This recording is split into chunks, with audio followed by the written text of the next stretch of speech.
Assalamualaikum warahmatullahi wabarakatuh. Perkenalkan, nama saya Muhammad Taufiqul Hakim, BP 191151-2014. Di sini saya akan menjelaskan tentang topik ancaman terhadap keamanan data dan privasi. Berikut ini adalah biodata diri saya beserta foto saya. Sebelum kita masuk kepada topik pembahasan, kita akan menjelaskan terlebih dahulu kenapa saya memilih topik ini. Pada era digital seperti sekarang ini, masalah keamanan privasi selalu mengintai pengguna dunia maya. Hal inilah yang mendorong berdirinya berbagai lembaga atau organisasi yang bertujuan untuk memudahkan masyarakat dalam memeriksa keamanan privasi mereka. Hal inilah yang melatar belakangi terdirinya website periksa data. Website ini tercipta karena kepedulian beberapa orang terhadap kebocoran data pribadi yang sering terjadi di Indonesia beberapa waktu hari ini. Website ini berguna untuk memeriksa secara berkala apakah publik turut menjadi korban kebocoran data atau tidak, sehingga memudahkan masyarakat umum untuk melihat apakah mereka telah menjadi korban kebocoran data atau belum. Berikut ini adalah analisa dan cara penggunaan website periksa data. Yang pertama, akses web periksa data pada browser perangkat Anda bisa dengan mengetikkannya pada Google Search maupun link berikut ini. Lalu, masukkan alamat email yang Anda sering gunakan saat menjelajahi internet. Lalu tekan tombol periksa sekarang. Tunggu beberapa saat, nanti akan tampil keterangan terkait keamanan data pribadi kita. Bisa saja kita terkena menjadi korban atau kita selamat. Untuk lebih memudahkan kita untuk menjelaskan cara penggunaannya, di sini saya akan mencoba menjelaskan tentang website periksa data. Pertama, masukkan dulu email yang sering Anda gunakan pada saat menjelajahi internet. Jika Anda sudah merasa email tersebut benar, lalu tekan periksa sekarang, tunggu beberapa saat, lalu scroll ke bawah, dan nantinya terdapat keterangan apakah email Anda telah menjadi korban atau belum. Pada kejadian saya ini, saya telah menjadi korban pada peristiwa kebocoran data pada Tokopedia. Di sini dapat dilihat, saya telah menjadi korban kebocoran data pada aplikasi Tokopedia, yang dimana data yang saya bocor yaitu tanggal lahir, email, jenis kelamin, dan lain-lain. Dengan total orang yang terkena data bocor yaitu sebanyak 71 juta orang. Kita juga dapat melihat lebih detail apa saja yang dibahasnya. Nah, dapat dilihat bahwa penjelasan singkatnya yaitu dan data yang bocor, yaitu tanggal lahir, email, jenis kelamin, nama lengkap, dan password. Baiklah, selanjutnya kita balik ke slide tadi. Nah, lalu apakah fitur dan manfaat dari website tersebut? Menurut saya, fitur yang terdapat pada website itu yaitu pertama, memeriksa kebocoran data pribadi, sehingga memudahkan masyarakat umum untuk melihat apakah mereka menjadi korban kebocoran data atau tidak. Yang kedua, menunjukkan seputar data pribadi yang telah bocor. Maksudnya di sini yaitu data pribadi kita apakah yang telah bocor, yaitu seperti nama, jenis kelamin, alamat email, password, dan lain-lain. Lalu, apakah manfaat dari website tersebut? Menurut saya, manfaat dari website tersebut yaitu yang pertama, memudahkan masyarakat umum untuk melihat keamanan data pribadi mereka. Sehingga masyarakat umum yang biasanya gaptek atau kurang paham teknologi dapat dengan mudah melihat apakah mereka menjadi korban atau tidak. Yang kedua, website ini dapat menjadi bukti untuk membuat laporan polisi sehingga kita dapat mengajukan gugatan pada perusahaan, lembaga, atau instansi terkait. Lalu, apakah hubungan website tersebut dengan keamanan ancaman terhadap keamanan data dan privasi? Menurut saya, data pribadi itu dibagi menjadi dua. Yang pertama adalah data pribadi bersifat umum, dan yang kedua adalah data pribadi bersifat spesifik. Pertama-tama saya akan membahas tentang data pribadi bersifat umum. Maksud dari data pribadi bersifat umum ini yaitu data pribadi yang dapat diketahui oleh orang-orang yang kita kenal atau yang kita dekat dengannya. Seperti nama kita, alamat tempat tinggal kita, IP address kita, yaitu biasanya alamat internet kita yang kita gunakan untuk menjelajahi dunia maya. Yang keempat ada informasi kontak seperti alamat email atau nomor telepon kita, dan lain-lain. Lalu yang kedua adalah data pribadi bersifat spesifik. Maksudnya itu data pribadi yang hanya kita ketahui atau jarang orang ketahui.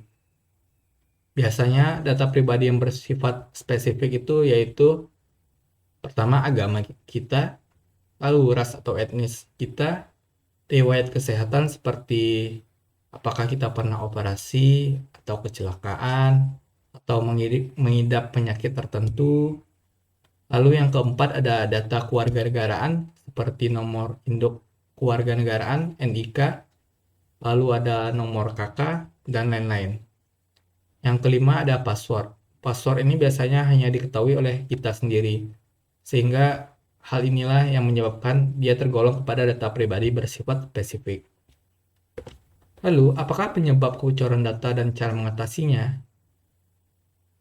Penyebab kebocoran data yang menurut saya yaitu yang pertama adalah serangan hacker terhadap jaringan atau server. Serangan hacker ini dapat membuat mereka dapat mengakses server tertentu sehingga dapat menjelajahi dan mencari data-data orang dan dapat mengambilnya. Biasanya mereka telah memasang backdoor pada server tersebut sehingga mereka dengan mudah membuka dan mengakses server tersebut. Yang kedua adalah website yang kita gunakan masih menggunakan protokol HTTP. Protokol HTTP tidaklah aman jika kita menggunakannya untuk membuat akun atau mengakses website yang menggunakan akun kita.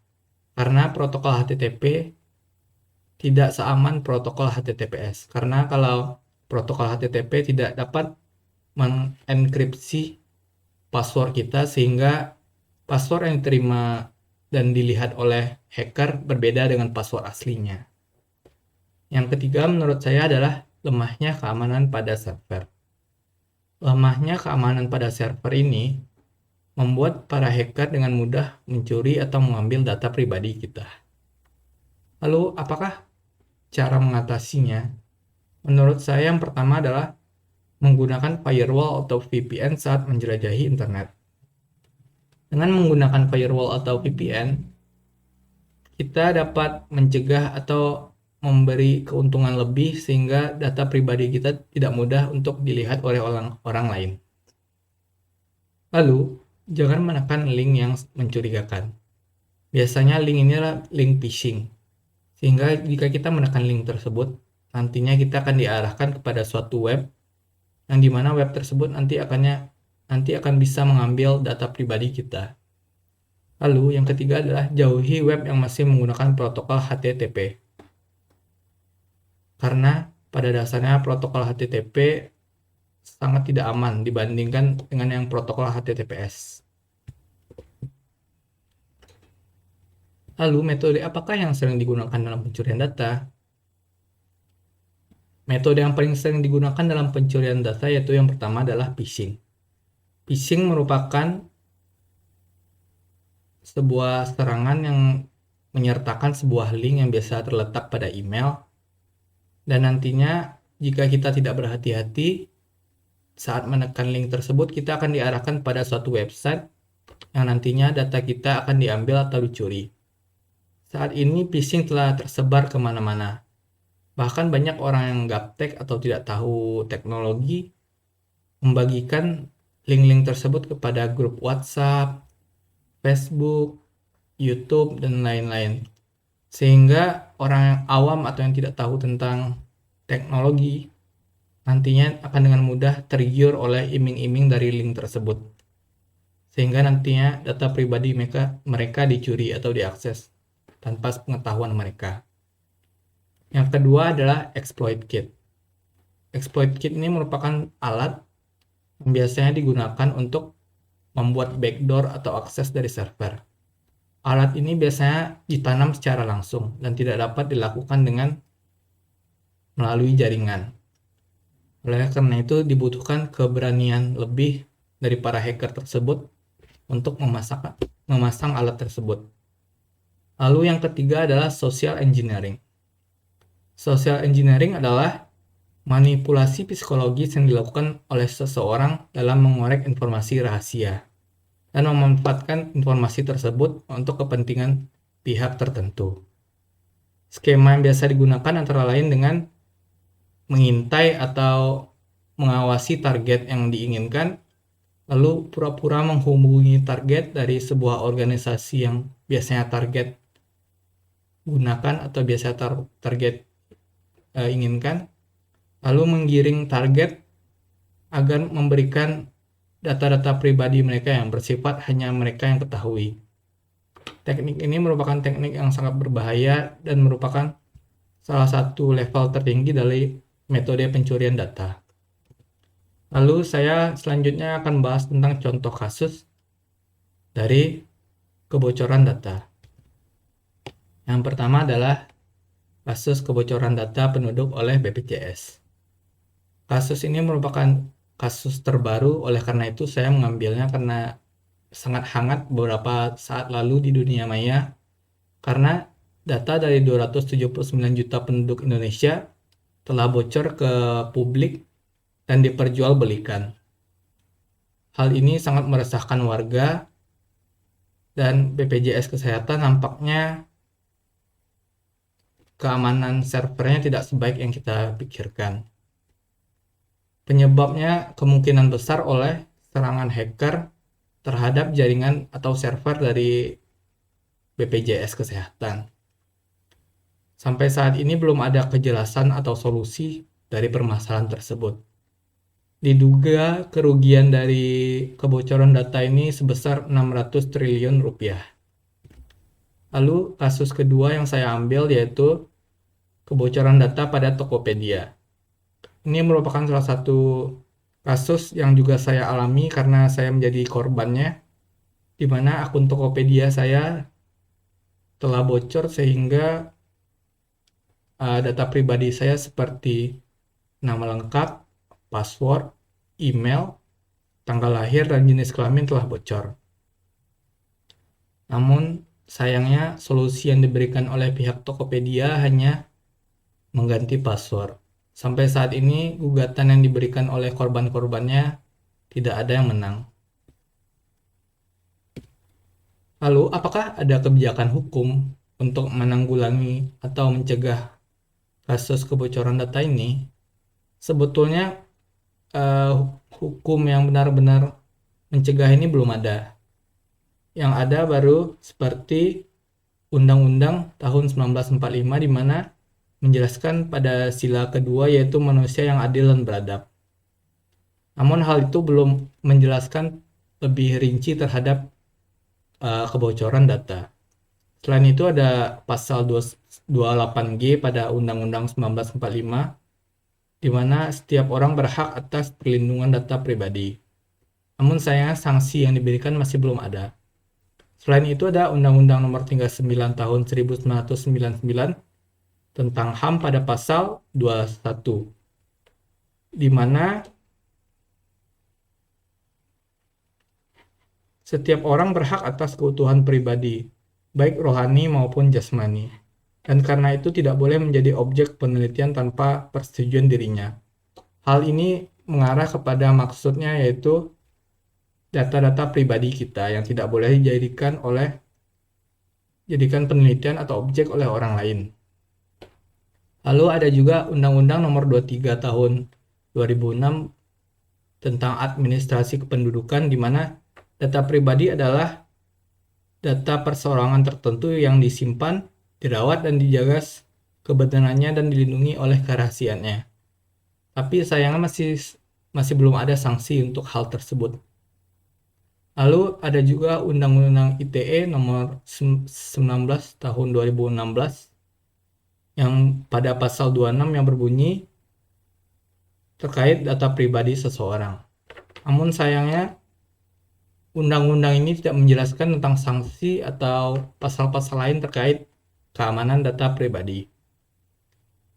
Undang-undang ITE ini juga menjadi kontroversi karena undang-undang ini banyak memiliki pasal karet.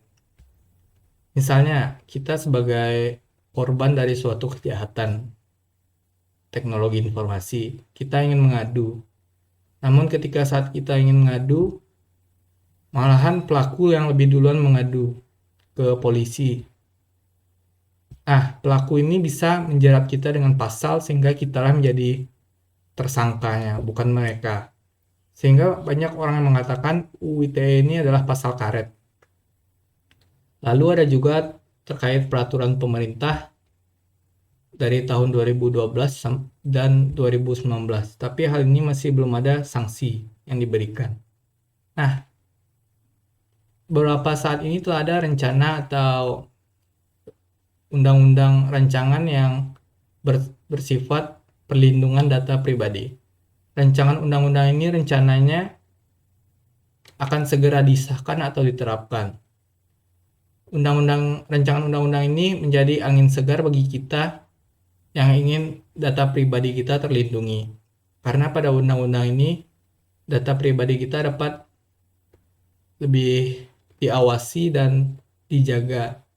Sehingga jika ada orang yang mengakses tanpa izin, maka mereka akan dikenakan sanksi.